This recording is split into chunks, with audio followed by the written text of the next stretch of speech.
Hey guys, welcome back to the channel. Today I'm back with yet another tutorial video on app guide, and in today's video I'll show you how you can log into your MeetMe account in your MeetMe application.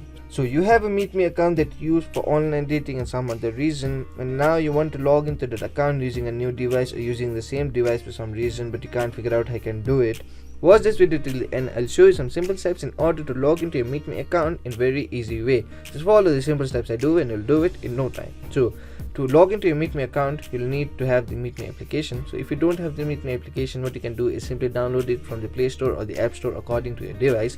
So once you have the MeetMe application, what you want to do is open the MeetMe application. Once you open the MeetMe application, you'll land on an interface like this. Now here you'll have three options. One is login using your Facebook account. So if you want to do that, simply tap on the login with Facebook button, then enter your Facebook account credentials, and you'll be able to log into your MeetMe application using your Facebook account. Or you can sign up for a new account if you haven't created an independent MeetMe account. And the third option is logging in using your independent MeetMe account. So to do that, what you want to do is in the bottom here you'll have the option labeled as already have an account, login here. Tap on the login here option.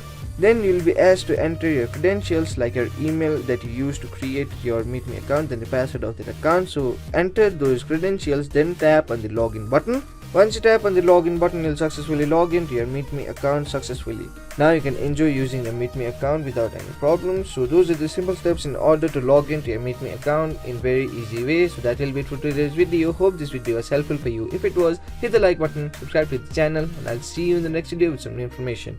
Goodbye.